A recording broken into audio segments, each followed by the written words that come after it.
तो हम आज बात करते हैं सब्जेक्ट की जिसका नाम है फाइनेंशियल मैनेजमेंट। अगर मैं पूरे सब्जेक्ट की बात करूं तो पहले बात करते हैं पेपर नंबर 6 की। पेपर नंबर 6 के बारे में बात करें तो इसमें दो सब्जेक्ट होते हैं, एक होता है एफएम और एक होता है एसएम। एफएम हमारा रहेगा 50 मार्क्स का, एसएम भी रहेगा 50 मार्क्स का। इसमें भी 15 नंबर के एमसीक्यू रहेंगे और 35 मार्क्स का सब्जेक्टिव रहेगा, और इसमें भी 15 मार्क्स के आपके एमसीक्यू रहने वाले हैं और 35 मार्क्स का नॉर्मल सब्जेक्टिव रहेगा। ठीक। एसएम की बात करूं तो एसएम थ्योरी रहता है, एफएम की बात करूं तो एफएम पूरा प्रैक्टिकल रहता है। ठीक। अगर मैं पेपर पैटर्न की बात करूं, पेपर पैटर्न कैसे रहेगा? पेपर पैटर्न आएगा दो पार्ट्स में। सबसे पहले तो वही हो गया 30 मार्क्स का एमसीक्यू तो अलग से आ जाएगा। ठीक। 30 मार्क्स का एमसीक्यू तो आपका अलग हो गया, बाकी बचा 70। उसके लिए क्या होगा? सबसे पहले रहेगा पार्ट ए जो कि आपके एफएम से होगा। पार्ट ए आपका एफएम का रहेगा। उसमें क्वेश्चन नंबर 1 15 मार्क्स का होगा जो कंपलसरी होगा।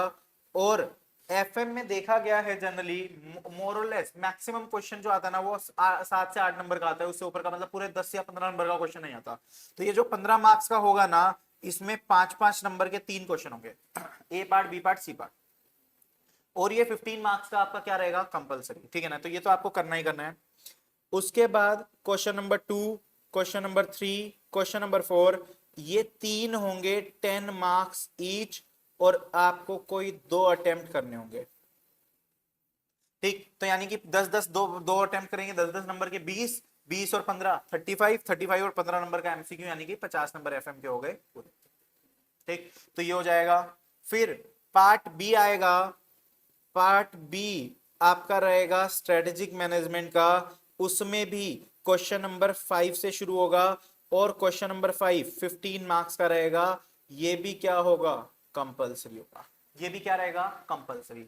इसमें भी जनरली 5-5 के 3 क्वेश्चन रहेंगे।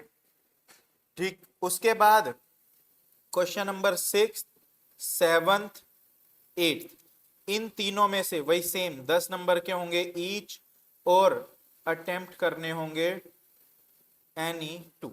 तो यहां पर भी वही सेम सीन हो गया। तो एक की चॉइस आपको एफएम में मिल गई और एक की चॉइस आपको एसएम में मिल गई। ये हमारा क्या रहता है? पूरा पेपर का पैटर्न रहता है जिसमें 10-10 नंबर के 3 क्वेश्चन होंगे, एक चॉइस मिलेगी और 15 नंबर वाला तो मैंडेटरी रहेगा ही रहेगा।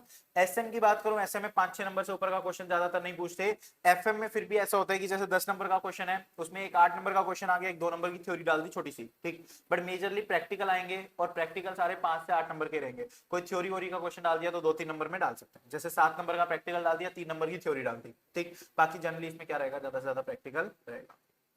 ठीक, तो ये था हमारा पेपर पैटर्न। तो कुछ डाउट पेपर पैटर्न के ऊपर? कुछ भी नहीं। अब हम बात करते हैं सब्जेक्ट की। हमारे सब्जेक्ट का नाम क्या है? Financial management. फाइनेंशियल मैनेजमेंट नाम से समझ आता है कि आपको अपने फाइनेंस को मैनेज करना है। और फाइनेंस का मतलब क्या हो गया? पैसा। ठीक, फाइनेंस का मतलब क्या हो गया? पैसा हो गया। बट यहां पर जो हमारे सिलेबस है ना, वहां पर हम पैसा तो मैनेज करेंगे, बट किसका पैसा मैनेज करेंगे? सिर्फ और सिर्फ कंपनीज का। यानी कि हम इंडिविजुअल की बात नहीं करेंगे, किसी भी इंडिविजुअल के बारे में बात नहीं करेंगे। नॉर्मली जब तुम क्वेश्चन देखोगे ना तो तुम्हें क्वेश्चंस में कंपनीज ही दिखेंगी। हर क्वेश्चन में क्या दिखेगी? कंपनी दिखेगी। इसीलिए इस सब्जेक्ट का एक और नाम बन जाता है कॉर्पोरेट फाइनेंस। इस सब्जेक्ट का एक और नाम हो जाता है क्या? Corporate finance. तो यानी कि इसको फाइनेंशियल मैनेजमेंट बोल लो या फिर कॉर्पोरेट फाइनेंस बोल लो, बात एक ही है। फाइनेंस मैनेजमेंट थोड़ी सी वास्ट टर्म हो गई जिसमें सबका फाइनेंस मैनेज करना आ गया, और कॉर्पोरेट फाइनेंस सिर्फ और सिर्फ कंपनीज का फाइनेंस मैनेज करना। तो हमारे कोर्स में सिर्फ और सिर्फ क्या है? कंपनीज का फाइनेंस मैनेज करना ही है। ठीक, तो इसलिए हम इसको क्या बोल सकते हैं? कॉर्पोरेट फाइनेंस भी बोल सकते हैं। ठीक, तो यानी कि ये क्या कहता है? कॉर्पोरेट फाइनेंस या फाइनेंशियल मैनेजमेंट एक ऐसा सब्जेक्ट है जो अलग अलग फाइनेंशियल मैटर्स की बात करेगा। किसकी? कंपनीज की। अलग अलग फाइनेंशियल मैटर, जैसे लास्ट क्लास में मैंने बताया था कि मान लो अगर कंपनी को कहीं से पैसा लेना है तो तुम्हें बताना पड़ेगा कि वो पैसा कहां से लिया जाए, क्योंकि हमने ये सब्जेक्ट पढ़ा हुआ है, तो हम उसको बताएंगे कि यार आपको जो पैसा लेना है वो कहां से लोगे, इक्विटी शेयर होल्डर से लोगे, प्रेफरेंस शेयर होल्डर से लोगे, डिबेंचर से लोगे, बैंक से लोन ले लोगे, या कहां से लोगे, तो वो पैसा कहां से लिया जाएगा वो आपको यहाँ पर बताना रहेगा, वो आपको क्या करना होगा यहाँ पर बताना होगा। दूसरा, अगर आपको वो पैसा कहीं पर इन्वेस्ट करना है तो वो इन्वेस्ट कहां पर किया जाए ताकि आपको ज्यादा से ज्यादा रिटर्न मिल सके, वो भी आपको क्या करना होगा बताना पड़ेगा, क्योंकि कुछ इन्वेस्टमेंट्स ऐसी होती है जो रिस्की होती है। मान लो जैसे म्यूचुअल फंड की बात करूं या किसी कंपनी के शेयर्स की बात करूं, वो आपको बहुत अच्छा रिटर्न देगी, बट उतना ही उसमें रिस्क भी रहेगा। सोच के देखो, तुमने रिलायंस में आज पैसा इन्वेस्ट किया, रिलायंस के शेयर खरीदे और कल रिलायंस बंद हो गई, ठीक, तो तुम्हारा सारा पैसा क्या हो गया, डूब गया। तो वहां पर रिटर्न तो अच्छे थे, बट उसके साथ साथ तुम्हारा क्या हुआ, रिस्क भी अच्छा खासा था। वहीं पर अगर तुम एफडी करवा देते हो या गवर्नमेंट में के बॉन्ड्स खरीद लेते हो, तो वो क्या होंगे, वो कोई रिटर्न ज्यादा नहीं देते, उनके ऊपर कितना मिलता है, 5-6% मिल जाता है, लेकिन वो रिस्क फ्री रहते हैं। वो क्या रहते हैं, रिस्क फ्री। आपने अगर पैसा लगाया ना, तो आपके अपने पैसे की टेंशन लेने की जरूरत नहीं है, आपका पैसा आपके पास वापस जरूर आएगा, ठीक, क्योंकि वो सेफ है। तो यहाँ पर ना आपको बैलेंस बनाना होगा, तुम बोलोगे कि यार मेरा ना पैसा इन्वेस्ट करना है, मुझे रिटर्न भी अच्छा चाहिए और बहुत ज्यादा रिस्क भी ना हो, ठीक, तो उसके केस में आपको कैसे बैलेंस बनाना होगा, कहां पर इन्वेस्ट करना होगा, वो सब हम यहाँ पर डिसीजन लेना सीखेंगे, इन्वेस्टमेंट डिसीजन, ठीक। अगर किसी का फ्यूचर में स्टॉक मार्केट में जाने का मन है, यानी कि स्टॉक मार्केटिंग करने का मन है, स्टॉक मार्केटिंग बहुत अच्छी चीज है, ऐसा नहीं है कि बहुत बेकार चीज है, अगर करो लेकिन उसको बहुत दिमाग से और तसल्ली से करो, ऐसा ना हो कि सारा पैसा ही लुटवा दो। लगना जो कुछ लोग ऐसे भी है जिन्होंने स्टॉक मार्केट में सब खो दिया, ठीक है ना, वो बिल्कुल खो भी देते हैं। तो कभी भी ना स्टॉक मार्केट को ऐसा मत करना कि सब कुछ अपना डालना शुरू कर दो उसमें, वो बहुत रिस्की है, बहुत ज्यादा रिस्की है, तुम्हारा सारा पैसा डूब भी सकता है। बट मैं ये भी नहीं बोलूंगा कि कभी स्टॉक मार्केट करो ही मत, करो, शेयर्स में पैसा लगाओ, ऐसा नहीं है कि मत लगाओ, बट एक लिमिट तक लगाओ और सोच समझ के लगाओ, ठीक है ना, सोच समझ के लगाना जरूरी रहता है, ठीक। तो ये जो सब्जेक्ट है ना, ये हमें बहुत हेल्प करेगा, क्योंकि इसमें बहुत सारी ऐसी टर्म्स हमें समझ आएंगी।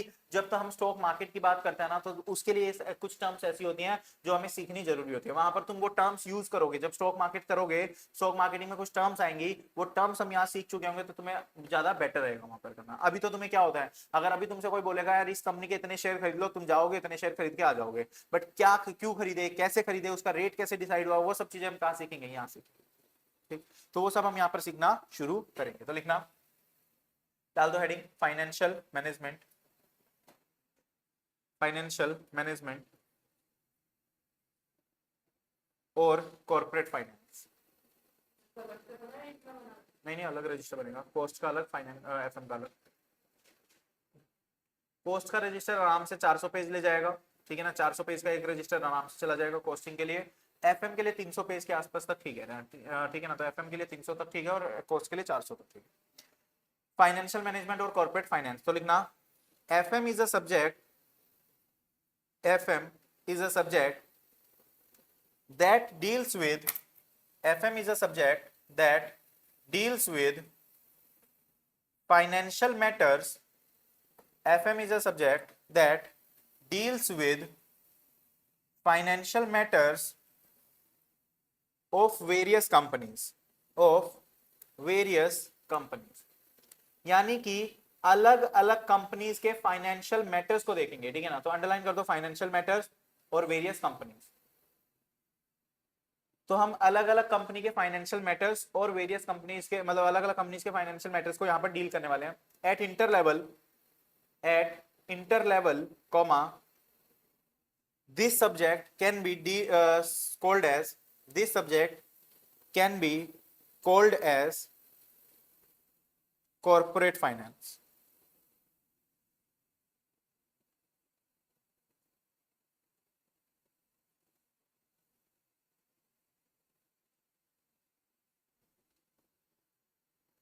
कहते हैं एफएम जो है ना, वो दो मेन एस्पेक्ट की बात करेगा, ठीक है ना, एक लाइन छोड़ के ये लिख दो। कहता है दो मेन एस्पेक्ट्स होंगे, उनकी बात करेगा, कौन कौन से दो मेन एस्पेक्ट्स। कहता है एक हमारा होता है procurement of finance, procurement of finance, और दूसरा हमारा होता है इट्स इफेक्टिव यूटिलाइजेशन। सेकंड हमारा आएगा इट्स इफेक्टिव यूटिलाइजेशन। तो पहला हमारा हो गया प्रोक्यूरमेंट ऑफ फाइनेंस, दूसरा हमारा हो गया इफेक्टिव यूटिलाइजेशन, उसका इफेक्टिव यूटिलाइजेशन।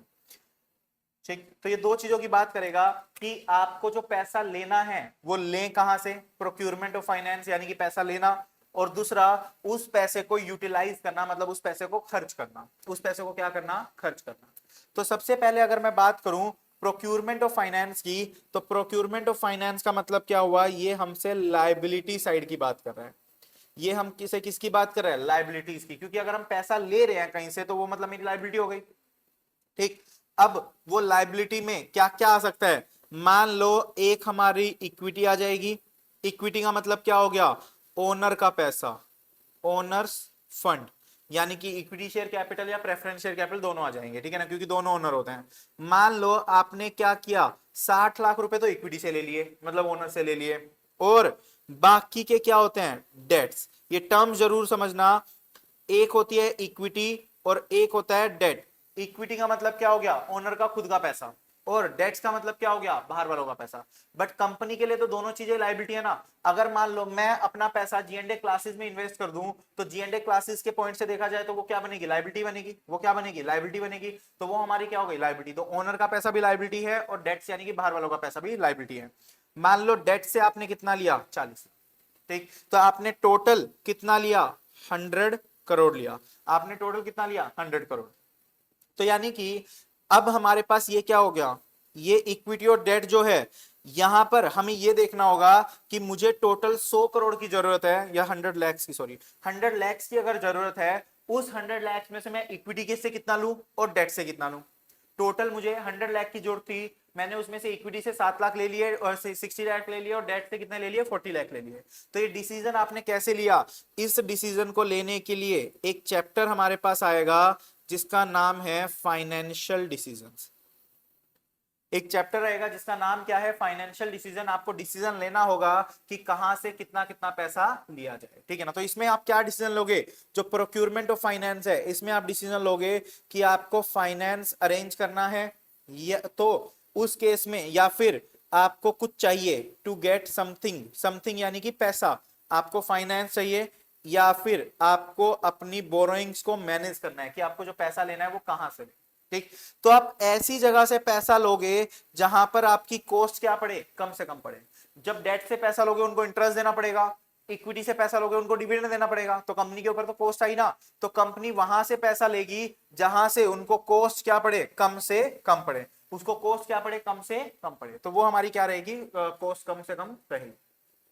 ठीक, अब हम बात करें इधर इफेक्टिव यूटिलाइजेशन की। इफेक्टिव यूटिलाइजेशन का मतलब क्या हुआ कि आप इस पैसे को कहीं पर यूज करने वाले हो, यानी कि आप कहीं पर इस पैसे को इन्वेस्ट करने वाले हो। ठीक, आपको इस पैसे को क्या करना है, कहीं पर इन्वेस्ट करना है। अब आपने इन्वेस्ट कहां कहां पे किया, मान लो ये आपकी इन्वेस्टमेंट होती है किधर, असेट साइड। इन्वेस्टमेंट कहां होती है, असेट साइड में। मान लो मैंने अपने बिजनेस के लिए 100 लाख रुपए लिए, यानी कि 1 करोड़ रुपए लिए। अब उस 1 करोड़ से क्या क्या होगा, मैंने कुछ तो एसेट खरीदे होंगे फिक्स, जैसे सिस्टम खरीद दिया, लैपटॉप खरीद लिया, कंप्यूटर खरीद लिया, टेबल खरीद ली, चेयर्स खरीद दी, ये बिल्डिंग खरीद दी। तो ये सब क्या है, मेरे फिक्स एसेट है। तो यानी कि आपने कुछ पैसा तो इन्वेस्ट किया होगा किसके अंदर, फिक्स एसेट्स के अंदर। मान लो 80 लाख रुपए आपने फिक्स एसेट में लगा दिए। जो बाकी के बचे 20 लाख रुपए, वो क्या किए, आपको डे टू डे खर्चों के लिए भी रखना पड़ेंगे कि भाई स्टाफ की सैलरी देना, अगर जगह रेंट पे है तो रेंट देना, या कोई और छोटे मोटे खर्चे रहेंगे, तो वो छोटे मोटे खर्चों के लिए भी आपको पैसा रखना पड़ेगा, जिसको हम बोलते हैं वर्किंग कैपिटल। यानी कि आपको अपना बिजनेस चलाना है डे टू डे में, तो उसके लिए आपको क्या रखनी होगी, वर्किंग कैपिटल भी रखनी रहेगी। तो कितना पैसा फिक्स एसेट में इन्वेस्ट करें, और फिक्स एसेट में भी कहां कहां पर इन्वेस्ट करें, इसका डिसीजन लेने के लिए हमारे पास एक टॉपिक आता है, इन्वेस्टमेंट डिसीजन। एक ये चैप्टर रहेगा हमारा इन्वेस्टमेंट डिसीजन, जहां पर रिटर्न हमारी सबसे ज्यादा होगी, जहां पर रिटर्न हमारी ज्यादा होगी, वो एरिया हमारा क्या रहेगा, वहां पर हमारा क्या रहेगा, सबसे बढ़िया रहेगा। वहां हमें पैसा इन्वेस्ट करना चाहिए। तो जब आप बात करोगे फाइनेंशियल डिसीजन की, तो वहां कॉस्ट लगेगी, तो कॉस्ट में हमें कम से कम देखना है। और जब आप बात करोगे इन्वेस्टमेंट की, तो इन्वेस्टमेंट में आपकी रिटर्न्स होंगी, और रिटर्न जहां पर ज्यादा से ज्यादा होगी हमें वो देखना। बात समझ आ रही है। तो ये हमारे दोनों केस रहेंगे, एक हो गया फाइनेंशियल डिसीजन, एक हो गया इन्वेस्टमेंट डिसीजन। ये दो मेजर डिसीजंस है जो हमें अपनी बैलेंस शीट के इर्द गिर्द लेने होते हैं। बैलेंस शीट के इधर की साइड लायबिलिटी होगी, इधर की साइड क्या होंगे, एसेट्स होंगे। इन्हीं दोनों से रिलेटेड हमें क्या लेने होंगे, डिसीजन लेने रहेंगे। कोई डाउट है? क्लियर है यहां तक सब्जेक्ट? चलो यहाँ ये बना लो पूरा ऐसे एज इट इज बना लो।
तो सर क्या हमारे एफएम में बस ये दो ही चैप्टर है, फाइनेंशियल डिसीजन और इन्वेस्टमेंट डिसीजन? नहीं, इसके अलावा और भी चैप्टर्स हैं। तो अगर मैं चैप्टर्स की बात करूं सिलेबस की, तो अगर हम अपना सिलेबस देखें एफएम का, तो एक चैप्टर हमारा रहेगा रेशियो एनालिसिस। मैं अभी थोड़े से प्रैक्टिकल चैप्टर्स की बात कर रहा हूँ। एक एक चैप्टर बेसिक थ्योरी का भी रहेगा, इंट्रोडक्शन, वो छोड़ दो। बट एक चैप्टर हमारे पास आएगा रेशियो एनालिसिस। रेशियो एनालिसिस ना जस्ट क्या करता है, आपकी फाइनेंशियल स्टेटमेंट्स, जब भी मैं वर्ड यूज करूंगा फाइनेंशियल स्टेटमेंट, इसका मतलब हो गया बैलेंस शीट और पी&एल। तो ये रेशियो एनालिसिस क्या करता है, आपके फाइनेंशियल स्टेटमेंट को एनालाइज करने के काम आता है कि जैसे आप कितना प्रॉफिट कमा रहे हो, कितने आपके पास एसेट्स है। जैसे तुमने 12th क्लास में वो अकाउंटिंग रेशियो चैप्टर पढ़ा होगा थर्ड बुक के अंदर, कि आप करंट रेशियो निकाल रहे हो, क्विक रेशियो निकाल रहे हो, gross profit ratio, net profit ratio. वो सब क्या होते हैं, आपके फाइनेंशियल स्टेटमेंट को एनालाइज करने के लिए होते हैं कि आपकी कंपनी कैसी है। ठीक, आपकी कंपनी कैसा काम कर रही है, अच्छा काम कर रही है, बुरा काम कर रही है, वो रहेगा। दूसरा, नेक्स्ट अगर हम बात करें तो नेक्स्ट हमारा आता है फाइनेंशियल डिसीजन। नेक्स्ट हमारा क्या रहता है, फाइनेंशियल डिसीजन, जिसके बारे में हमने ऊपर बात कर ली कि आपको पैसा कहां से लेना चाहिए, क्या करना चाहिए, वो देखेंगे।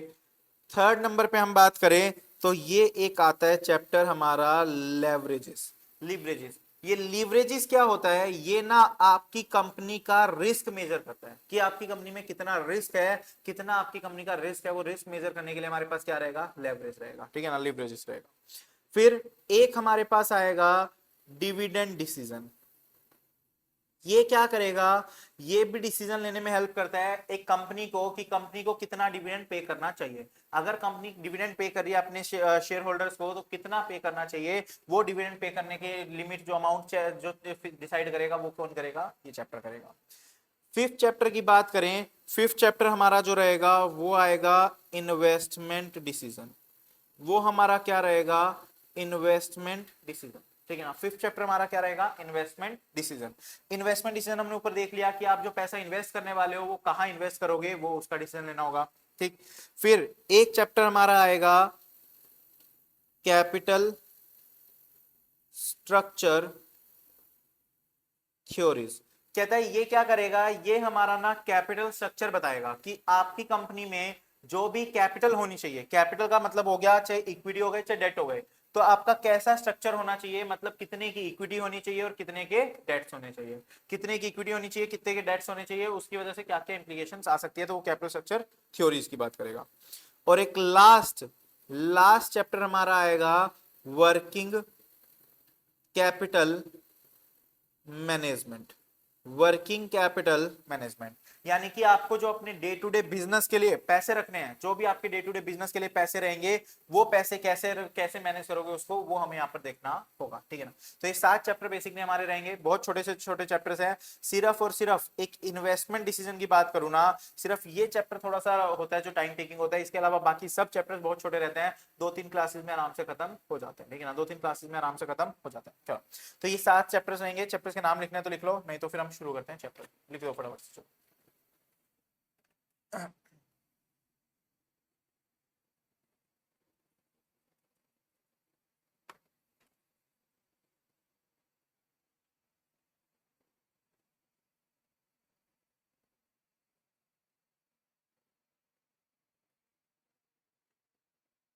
ठीक है, चलो, तो अब हम अपना चैप्टर शुरू करते हैं। चैप्टर का नाम है रेशो एनालिसिस। सबसे पहले हम बात करेंगे किसकी, रेशो एनालिसिस की। रेशो एनालिसिस की बात करूं, ये आपके एग्जाम में 6 to 8 मार्क्स का रहने वाला है, ठीक, 6 to 8 मार्क्स है, और ये मान लो 95% चांसेस है इसके आने के, ठीक, 90 to 95% प्रोबेबिलिटी है, यानी कि ऑलमोस्ट मोर और लेस श्योर है कि इस चैप्टर से आएगा ये, ठीक। तो इस चैप्टर से आने के चांसेस पूरे पूरे रहते हैं, ठीक। तो लिख दो ये रेशियो एनालिसिस चैप्टर का नाम।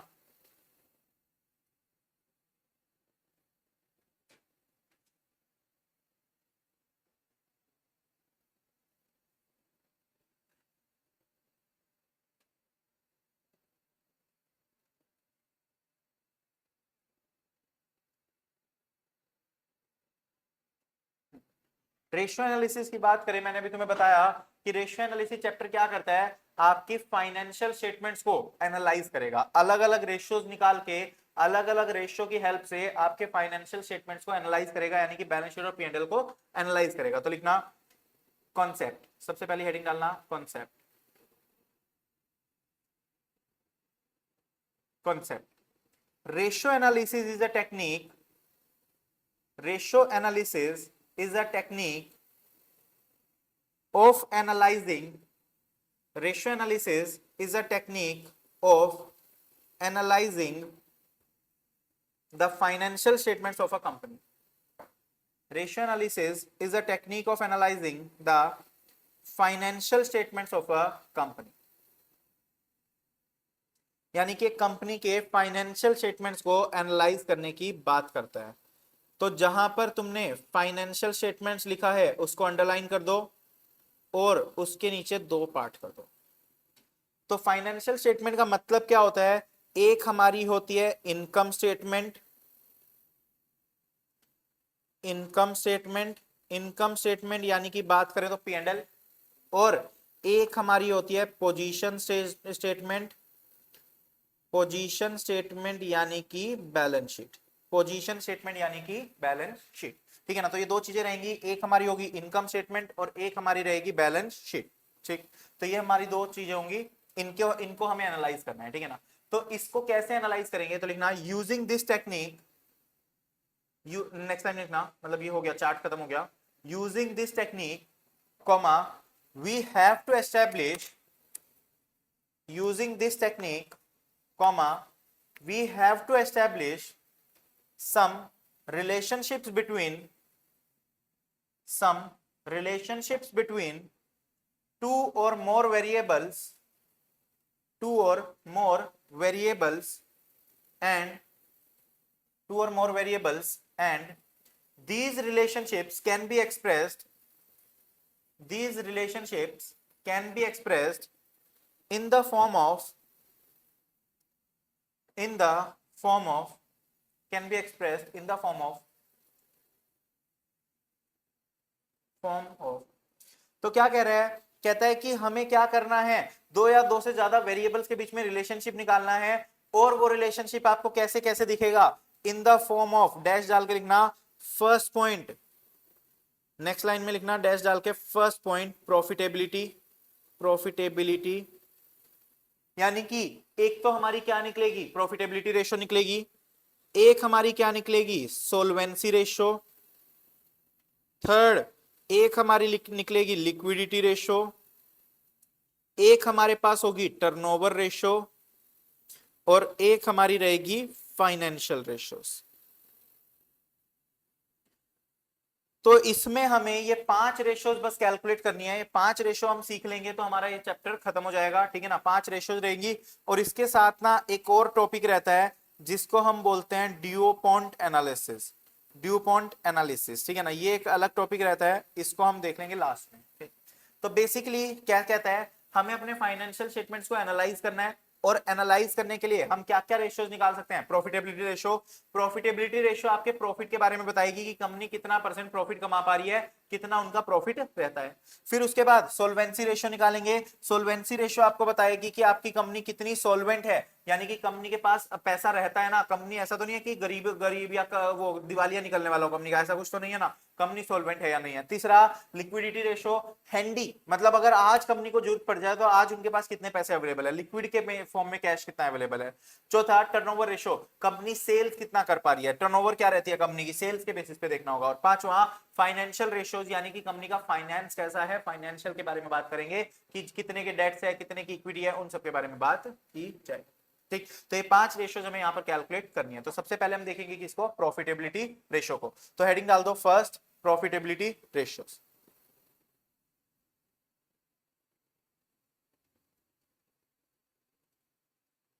प्रॉफिटेबिलिटी रेशियोज, तो हम बात करें किसकी, प्रॉफिटेबिलिटी रेशियोज की। तो प्रॉफिटेबिलिटी रेशियोज के बारे में बात करेंगे। प्रॉफिटेबिलिटी रेशियो मैंने तो आप बता दिया, तुम्हारी कंपनी की प्रॉफिट यानी कि अर्निंग के बारे में बताएगा। यहां पर एफएम में हम प्रॉफिट वर्ड यार ना यूज करके ज्यादा अर्निंग को यूज करेंगे, ठीक है ना। वो अर्निंग वर्ड यूज होगा बट प्रॉफिट भी यूज होगा, ज्यादातर अर्निंग यूज करते हैं, ठीक है ना। तो लिखना प्रॉफिटेबिलिटी रेशियो के अंदर these are those ratios, these are those ratios, these are those ratios which tells us about the, these are those ratios which tells us about the earning capacity of a company, earning capacity of the company। Underline कर देना earning capacity को, full stop. तो company की earning capacity के बारे में बताएगा, full stop. These ratios are expressed in, these ratios are expressed in percentage terms, these ratios are expressed in percentage terms, यानी कि इन रेशियोज को हम कैसे निकालेंगे, परसेंटेज बेसिस पे निकालेंगे, यानी कि परसेंटेज में निकलेगी सारी की सारी रेशियोज, ठीक है ना। अब एक बात सोचो, कंपनी जो पैसा अर्न करेगी वो कहां से करेगी। मान लो मेरी कंपनी क्या है, चेयर बेचने का काम है, तो मैं एक तो चेयर बेच के पैसा कमा लूंगा और दूसरा पैसा कहां से कमाऊंगा, मैंने अपने पैसे को कहीं पर इन्वेस्ट किया होगा, मैंने अपना पैसा कहीं पर इन्वेस्ट किया होगा। अगर मैंने अपना पैसा कहीं पर इन्वेस्ट किया है, अगर मैंने अपना पैसा कहीं पर इन्वेस्ट किया है तो मुझे वहां से भी प्रॉफिट मिल जाएगा, ठीक, तो वहां से भी रिटर्न आएगी। तो हमारी जो प्रॉफिटेबिलिटी है वो प्रॉफिटेबिलिटी दो चीजों के बेसिस पे रहती है, वो जो प्रॉफिटेबिलिटी रहेगी वो दो चीजों के बेसिस पे रहेगी, एक हमारी होगी सेल्स के बेसिस पे और एक हमारी होगी इन्वेस्टमेंट के बेसिस पे, ठीक। तो लिखना these profitability ratio can be, these ratios can be further classified into, profitability ratio can be further classified into, further classified into dash डाल के लिखना first point, on the basis of sales, on the basis of sales और on the basis of investment. तुम ऐसे मत लिखना, तुम पूरा लिखना, तुम ऐसे डंडे मत डालना, ठीक है ना, तुम्हें पूरा लिखना है, on the basis of investments. तो एक हम बात करेंगे किसकी, सेल्स की, और एक हम बात करेंगे किसकी, इन्वेस्टमेंट्स की, ठीक है ना। तो सेल के बेसिस पे भी अर्निंग कैपेसिटी देखनी होगी और इन्वेस्टमेंट के बेसिस पे भी देखनी होगी। तो सबसे पहले हम बात करेंगे किसकी, सेल्स की। तो डालना heading profitability ratio on the basis of sales, profitability ratios on the basis of sales, profitability ratios on the basis of sales, profitability ratios on the basis of sales। Sales के बारे में बात करते हैं, यानी कि आप सामान बेचोगे और उससे आपको क्या आएगा, प्रॉफिट आएगा। सामान बेचोगे और उससे आपको क्या आएगा, प्रॉफिट आएगा। तो याद करो थोड़ा सा बचपन 11 12 के अकाउंट्स जब हम बनाते थे, ट्रेडिंग अकाउंट और पीएनएल अकाउंट। तो जब हम ट्रेडिंग पीएनएल अकाउंट बनाते थे तो हम कौन कौन सा प्रॉफिट कैलकुलेट करते थे। ट्रेडिंग अकाउंट जब हम बनाते थे तो एक ट्रेडिंग अकाउंट के बेसिस पे क्या निकलता था, ग्रॉस प्रॉफिट निकल के आता था। फिर पीएनएल अकाउंट के बेसिस पे क्या निकल के आता था, नेट प्रॉफिट निकल के आता था। तो हमें यहाँ पर ग्रॉस प्रॉफिट का भी रेशियो देखना होगा कि कितना ग्रॉस प्रॉफिट है और कितना नेट प्रॉफिट है, वो भी देखना होगा। किसके बेसिस पे, सेल्स के बेसिस पे।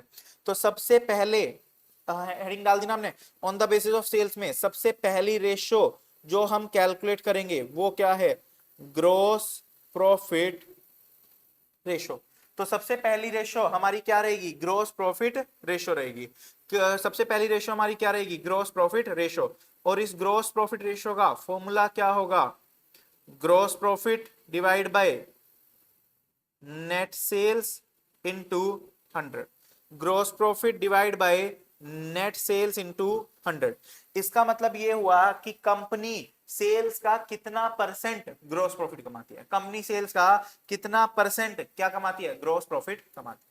अगर मान लो मैंने 200 रुपए की सेल करी और मेरा ग्रॉस प्रॉफिट आया 20 रुपए, तो मतलब मेरा ग्रॉस प्रॉफिट कितने परसेंट हुआ, 10% हुआ। 10% मेरा क्या आ गया, ग्रॉस प्रॉफिट हो गया।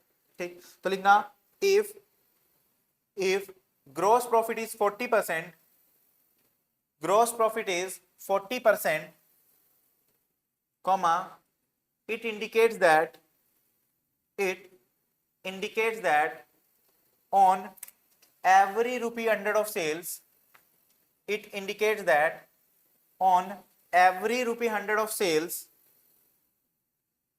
comma, gross profit is 40, gross profit earned is 40।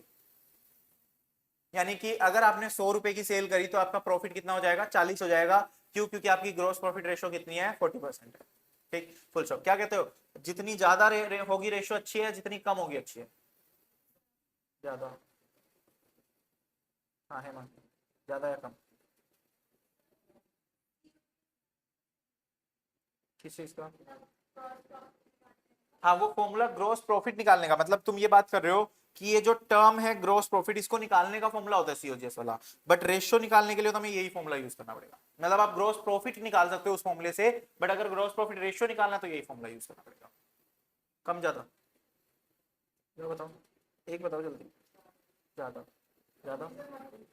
हाँ, रीजन क्यों ना पूछे, सिंपल सा रीजन है, ऑब्वियसली ज्यादा बेटर रहेगी, क्योंकि क्या है, प्रॉफिट है। अगर जितना ज्यादा प्रॉफिट होगा उतना कंपनी के लिए क्या है, बढ़िया है। कंपनी के लिए बढ़िया कब होगा, जब प्रॉफिट ज्यादा रहेगा। और ग्रॉस प्रॉफिट रेशियो मतलब प्रॉफिट की बात कर रहा है, तो जितना भी हमारा रेशियो क्या होगा, ज्यादा होगा, उतना ही क्या होगा, अच्छा माना जाएगा। ठीक, तो लिख दो higher the ratio the better it is, higher the ratio the better it is, higher the ratio the better it is. Second ratio की बात करें, सेकंड क्या है, cost of goods sold ratio. Cost of good sold ratio यानी कि COGS ratio. Cost of good sold ratio की बात करें यानी कि सीओजीएस रेशो की बात करें, तो सीओजीएस की बात करें तो इसका फॉर्मूला क्या बनेगा, सीओजीएस यानी कि cost of good sold upon में net sales into 100, COGS upon net sales into 100। ये हमारा किसका हो गया, सीओजीएस रेशो का फॉर्मूला हो गया कॉस्ट ऑफ गुड्स सोल्ड का। ठीक, अब ये क्या होता है, कॉस्ट ऑफ गुड सोल्ड का मतलब क्या हो गया कि हमने जो सामान बेचा उसकी कॉस्ट कितनी लगी थी। ठीक है ना, तो सीओजीएस या तो क्वेश्चन में गिवन होगा, अगर नहीं गिवन तो हमें कैलकुलेट करना पड़ेगा। ठीक, तो कैलकुलेट कैसे करेंगे, सीओजीएस को निकालने के कुछ फॉर्मूले होते हैं, तो लिखना note, note number 1, note number 1, COGS equals to, COGS equals to opening stock of finish goods plus purchases of finished goods plus direct expenses,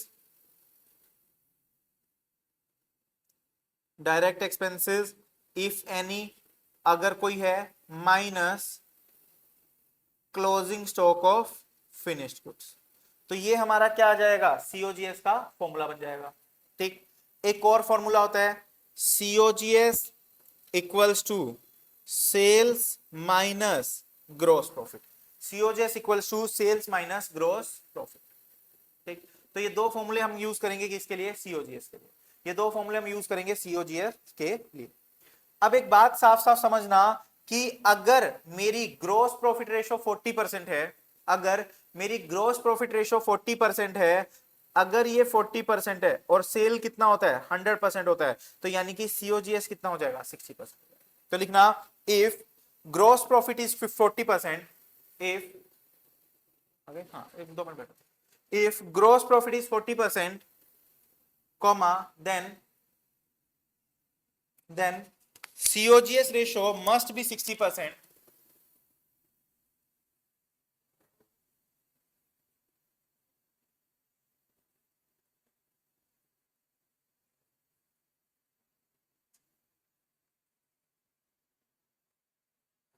Then COGS ratio must be 60%. It indicates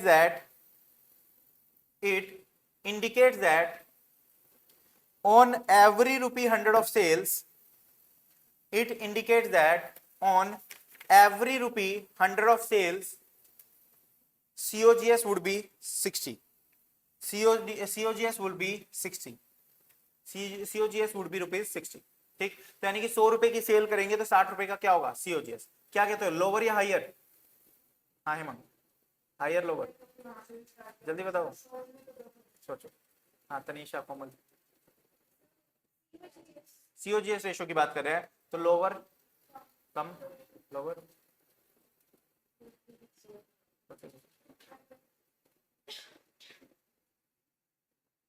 हाँ, तुम बताओ क्या लगता है दिमाग सोच के, कम होनी चाहिए या ज्यादा होनी चाहिए? देखना सिंपल सी चीज है, क्या निकाल रहे हैं हम, कॉस्ट निकाल रहे हैं।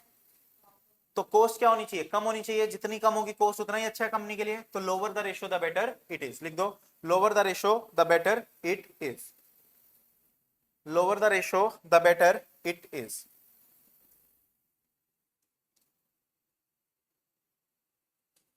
तो नोट क्या कहता है, gross profit ratio plus COGS ratio हमेशा क्या रहेगी, इक्वल टू 100% रहेगी। सीओजीएस रेशो और जी ग्रोस प्रॉफिट रेशो हमेशा क्या रहेगी, 100 के इक्वल रहेगी, 100% के इक्वल रहेगी।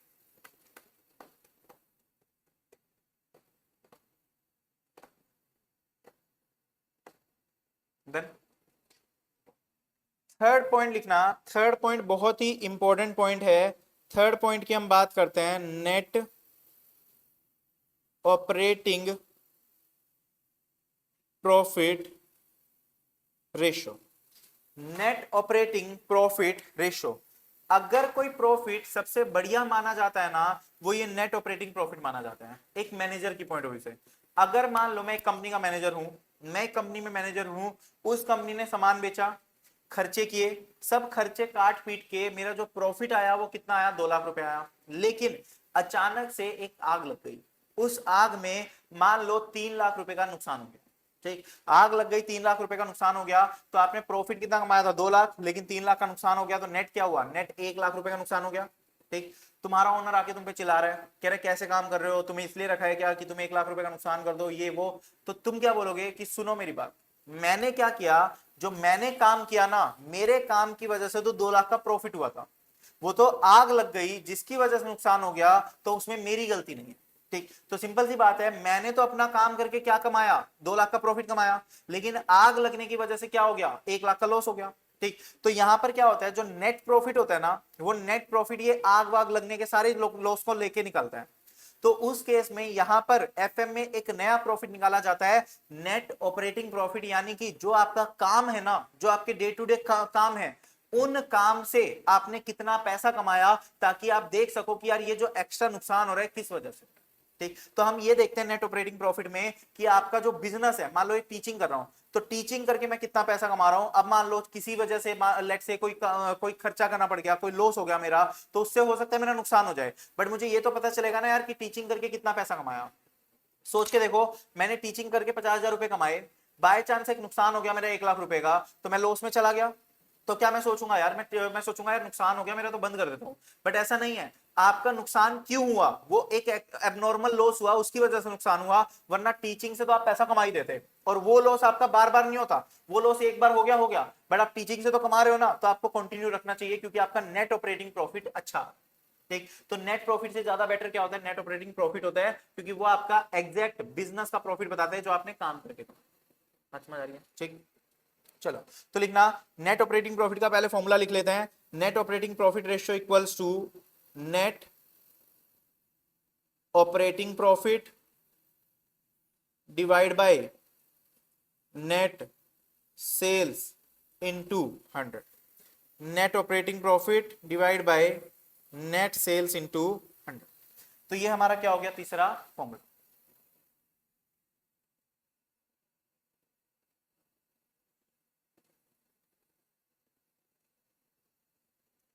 नोट लिखना, note. Net operating profit means, net operating profit means, net operating profit means the profits which is earned by, net operating profit means the profits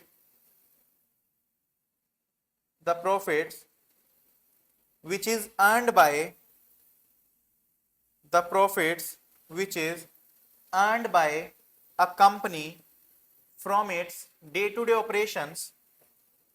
It is earned by a company from its day-to-day operations like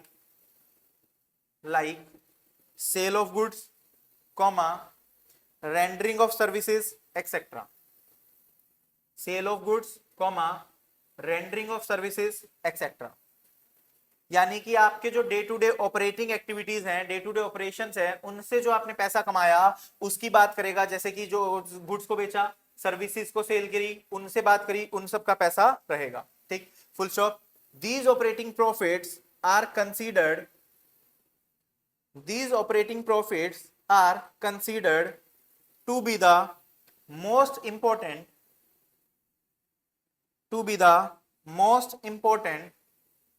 as far as, to be the most important as far as the management is concerned, as far as the management is concerned।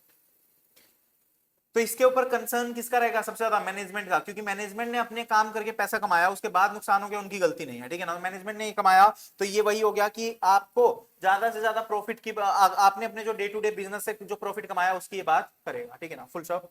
Let's say net operating profit ratio is 25%, let's say net operating profit ratio is 25%, comma, it indicates that 25%, it indicates that on every rupee 100 of sale, on every rupee 100 of sales, comma, net operating profit is 25, net operating profit is 25। क्या कहते हो, higher या lower? 25% नहीं, 25 rupees, last वाले में 25 rupees, क्योंकि 100 रुपए की सेल करने पे 25 रुपए का क्या रहेगा, प्रॉफिट रहेगा। तो क्योंकि नेट ऑपरेटिंग प्रॉफिट 25% था, तो 100 रुपए की सेल करोगे तो 25 रुपए का क्या आएगा, प्रॉफिट आएगा। क्या कहते हो, हाइयर या लोअर? हायर, क्योंकि प्रॉफिट है तो हाइयर होगा, तो बढ़िया रहेगा। तो लिख दो higher the ratio the better it is, higher the ratio the better it is, higher the ratio the better it is. Fourth लिखना, बस सेकंड लास्ट है, फिर इसके बाद एक और बचेगा। फोर्थ की बात करें तो ये हमारा क्या कहलाता है, ऑपरेटिंग कॉस्ट रेशो। सर आपने कॉस्ट को ब्रैकेट में क्यों लिखा, operating cost ratio?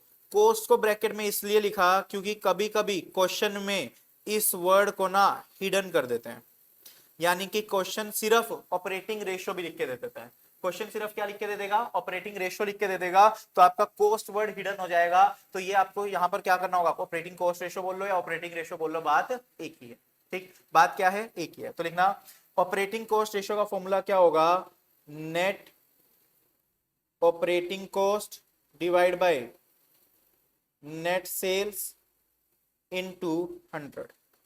Net operating cost divide by net sales into 100। तो ये हम बात करेंगे किसकी, ऑपरेटिंग कॉस्ट रेशियो की। तो यहां पर कॉस्ट निकाल रहे हैं, तो यहां पर क्या आ गया, नेट ऑपरेटिंग कॉस्ट आ गया, ठीक है ना, तो कॉस्ट ले लेंगे। अब सबसे पहले ये देख लेते हैं कि ये नेट ऑपरेटिंग कॉस्ट कैसे निकलेगी। नेट ऑपरेटिंग कॉस्ट कैसे निकलेगी, नेट ऑपरेटिंग कॉस्ट का फॉर्मूला क्या रहेगा, cost of good sold plus operating expenses minus operating incomes. तो कॉस्ट ऑफ गुड सोल्ड में ऑपरेटिंग एक्सपेंसेस को प्लस कर देंगे और ऑपरेटिंग इनकम को माइनस कर देंगे, तो वो हमारा क्या निकल के आएगा, वो हमारा आ जाएगा नेट ऑपरेटिंग कॉस्ट। वो हमारा क्या आ जाएगा, नेट ऑपरेटिंग कॉस्ट। और अगर हमें नेट ऑपरेटिंग प्रॉफिट निकालना है, अगर हमें नेट ऑपरेटिंग प्रॉफिट निकालना है, तो उसके लिए क्या करेंगे, gross profit minus operating expenses plus operating incomes. अगर हमें प्रॉफिट निकालना है तो इनकम प्लस हो जाएगी, एक्सपेंसेस क्या हो जाएंगे, माइनस हो जाएंगे ऑपरेटिंग वाले, ठीक है ना। तो उससे हमारा क्या आ जाएगा, प्रॉफिट आ जाएगा, उससे हमारा क्या आएगा, प्रॉफिट आ जाएगा। ठीक, तो ये दो फॉर्मूले रहेंगे, फुल स्टॉप लिखना। If net operating profit ratio is 25%, if net operating profit ratio is 25%, comma then operating ratio must be 75%।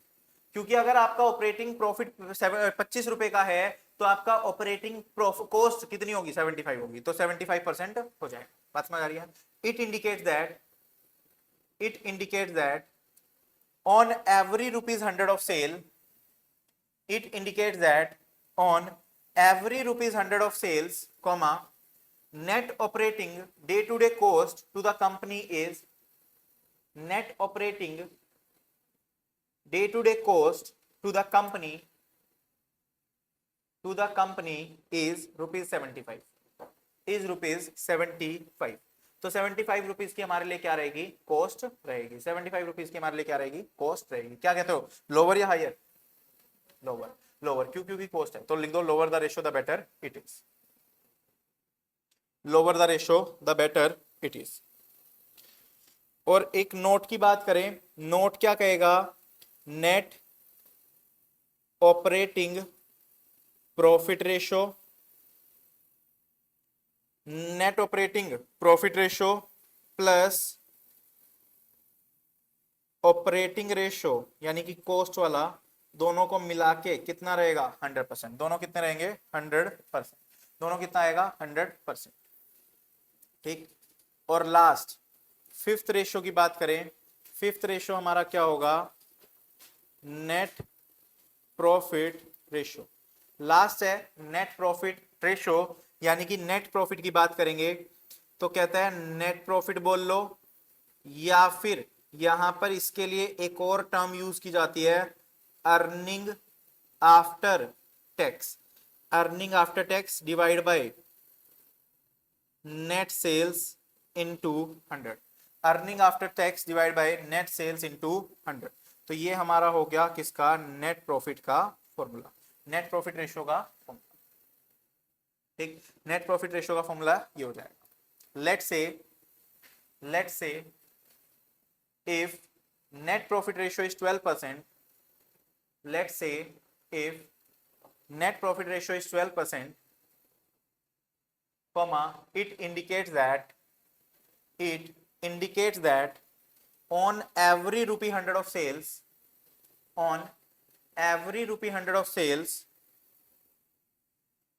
net profit is rupees 12, net profit is rupees 12। क्या कहते हो, हायर या लोअर, हायर। तो higher the ratio the better it is, higher the ratio the better it is.